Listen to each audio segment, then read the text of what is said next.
विक्रेत्यांना आता 30 दिवसांपेक्षा अधिक काळ साखरेचा साठा करता येणार नाही। अन्न नागरी पुरवठा विभागाकडून परिपत्रक जारी। 30 नोव्हेंबर 2026 पर्यंत राज्यात निर्बंध लागू। रेशन दुकानांना नियम लागू नसणार। राज्यात साखरेची साठेबाजी रोखण्यासाठी झाडाझडती सुरू। सोलापूरच्या डी-मार्ट मध्ये पुरवठा अधिकाऱ्यांकडून तपासणी, तर छत्रपती संभाजीनगरमध्येही वॉलमार्टसह होलसेल दुकानं रडार।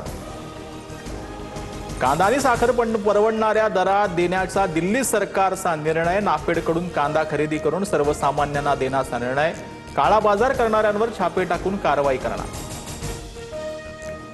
लासलगाव रेल्वे स्थानकातून 840 टन कांद्याचा बफर स्टॉक दिल्लीला जाणार। 21 डब्यांची कांदा एक्सप्रेस उद्या पहाटे दिल्लीसाठी निघणार। दिल्लीनंतर कोलकाता, गुवाहाटी, चेन्नई, कोचीलाही कांदा पाठवणार।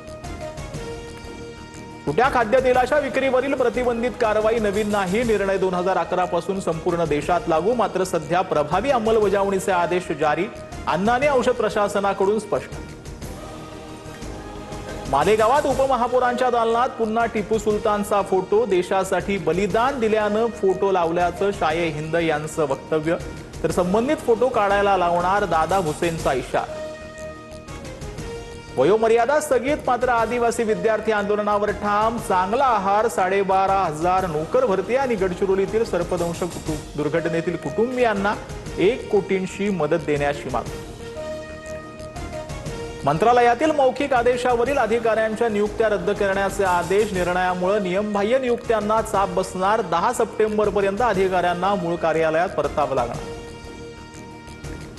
रामगिरी महाराजांना धमकावल्यास नेस्तनाबूत करू। महाराजांच्या केसालाही धक्का लागू देणार नाही। अहिल्यानगरातील कार्यक्रमातून फडणवीसांचा इशारा।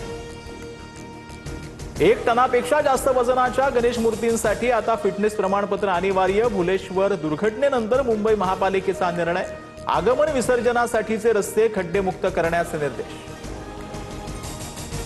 मराठी सक्तीविरोधात अमराठी रिक्षा चालकांची हायकोर्टात धाव। जनहित याचिका दाखल करत सरकारच्या निर्णयावर स्थगितीची मागणी। तर कायदा योग्यच, कोर्टात भक्कम बाजू मांडू।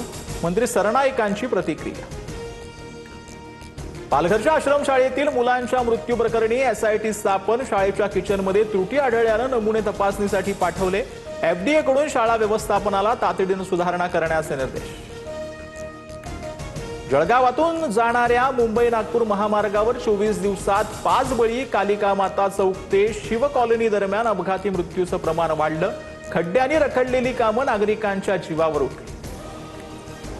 बीडच्या आष्टीमध्ये पिण्याच्या पाण्यासोबतच मुक्या जनावरांच्या चाऱ्याचा प्रश्न गंभीर। शेतकरी महिलेच्या प्रशासनासमोर संताप व्यक्त।